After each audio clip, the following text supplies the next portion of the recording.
आई ठीक है अमर जी, जिस तरीके से आपने जिक्र किया आपकी बात आ गई, मैं आपका दोबारा रुक करूंगा और विके साहब मैं आपका भी रुक करूंगा, लेकिन आप दोनों से रिक्वेस्ट करूंगा कि आप दोनों हमारे साथ बने रहें और इसी विषय पर एक खास रिपोर्ट है इंडिया न्यूज की, वो रिपोर्ट अपने दर्शकों को हम दिखाते हैं। पहले मानी टू नेशन थ्योरी, मुनीर की क्या मजबूरी।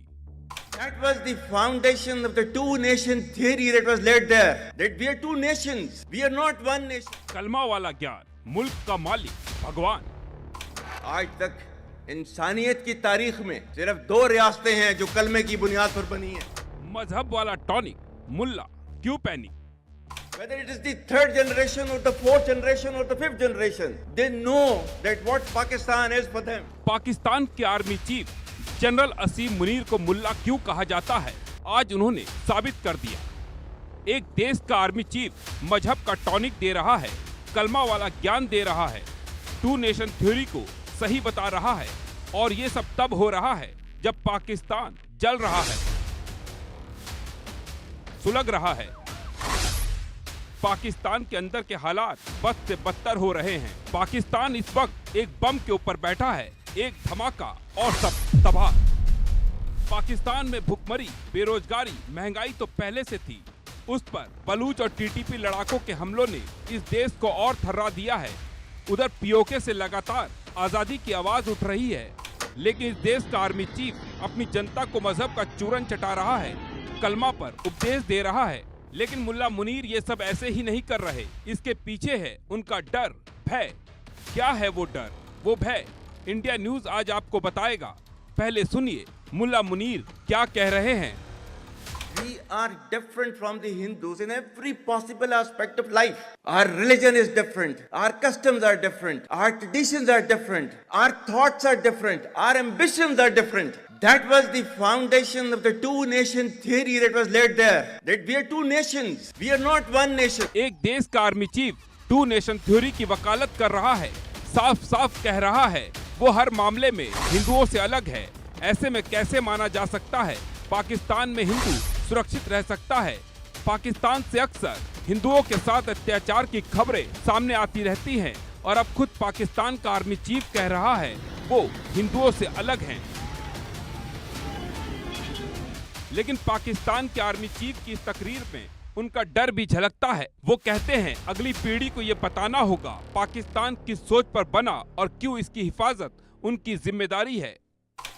पाकिस्तान की कहानी अपने बच्चों को जो है आपने जरूर सुनानी है, ताकि वो पाकिस्तान की कहानी ना भूलें। Whether it is the 3rd generation or the 4th generation or the 5th generation, they know that what Pakistan is for them.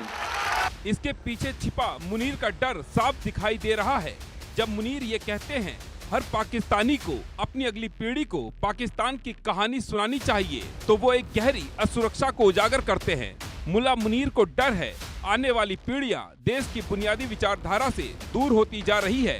Pakistan के युवाओं के बीच हाल के दिनों में भारत के प्रति आकर्षण बढ़ा है। सोशल मीडिया पर कई भारत की तारीफ करते नजर आ जाते हैं, चाहे भारतीय क्रिकेट टीम हो या इसरो की कामयाबी या फिर आर्थिक विकास से जुड़ी खबरें। पाकिस्तान की आवाम जिस तरह से इन मुद्दों को सोशल मीडिया पर उठाती है और भारत की तारीफ करती है, उससे असीम मुनीर का ये डर लाजमी भी दिखता है। ओवरसीज पाकिस्तानियों के पहले सालाना सम्मेलन को संबोधित करते हुए पाकिस्तानी सेना प्रमुख ने पाकिस्तान की तुलना मदीना से करते हुए कहा उनका देश भी कलमे की बुनियाद पर बना है।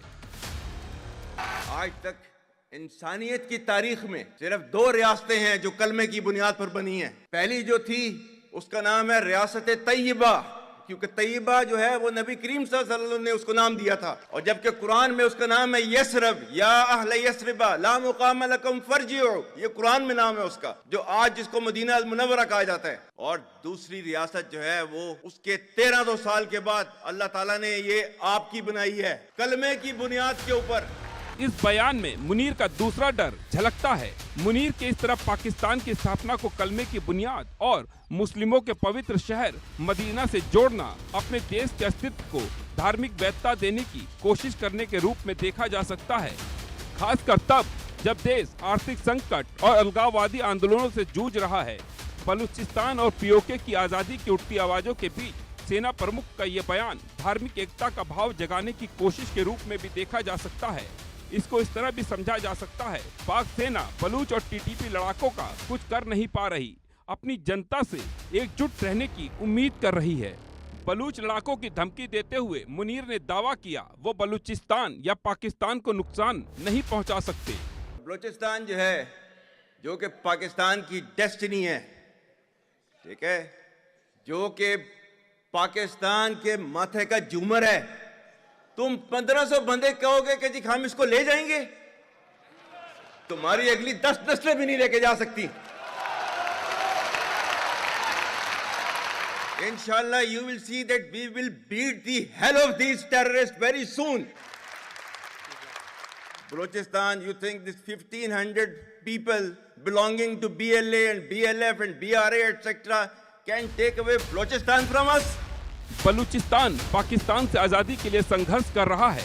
बलूचिस्तान के लोग आजादी के लिए जंग लड़ रहे हैं। हजारों बलूच सड़कों पर हैं। महिलाएं और बच्चे भी पाकिस्तान के खिलाफ आजादी की इस लड़ाई में मर्दों के बराबर शरीक हो रही हैं। लेकिन पाकिस्तान के आर्मी चीफ का कहना है सिर्फ 1500 लोग बलूचिस्तान को पाकिस्तान से नहीं छीन सकते। अब जनरल असीम मुनीर के बयान की लोग 1970 में तत्कालीन पाकिस्तान के आर्मी चीफ याह्या खान से तुलना कर रहे हैं, जिसमें याह्या खान ने दावा किया था पूर्वी पाकिस्तान जो अब बांग्लादेश है उसके लोग पाकिस्तान से अलग नहीं होना चाहते। ये सिर्फ अफवाह है। बाद में नतीजा क्या हुआ ये दुनिया जानती है। Separatism? I do not believe that people of East Pakistan want to separate from West Pakistan. They are the majority people of Pakistan. How should a majority separate from a minority? If you hear these notes, if you hear these rumblings, let me assure you, this is not the real voice of my people.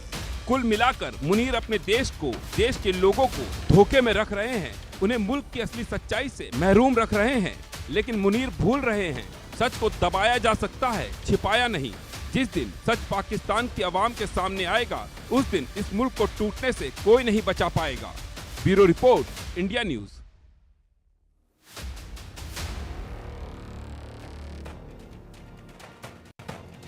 तो इस विषय पर आपने खास report देखी और हमारे साथ खास मेहमान लगातार बने हुए हैं, लेकिन इस बीच हमारे साथ एक मेहमान और जुड़े हैं। हमारे साथ पाकिस्तानी पत्रकार मियां आसिफ अली जी जुड़े हैं। आसिफ अली जी, बहुत स्वागत है आपका इस चर्चा में। और आसिफ अली जी, पहला सवाल मैं आपसे यहाँ पर यही करना चाहूँगा, जिस तरीके से धर्म का जिक्र यहाँ पर किया गया मुनीर साहब के द्वारा, लेकिन इस बीच जिन्ना साहब का एक बयान मुझे याद आता है जो उन्होंने 11 अगस्त 1947 की स्पीच में कहा था। उन्होंने कहा था कि धर्म जो है वो व्यक्तिगत मामला है। क्या आज आज का जो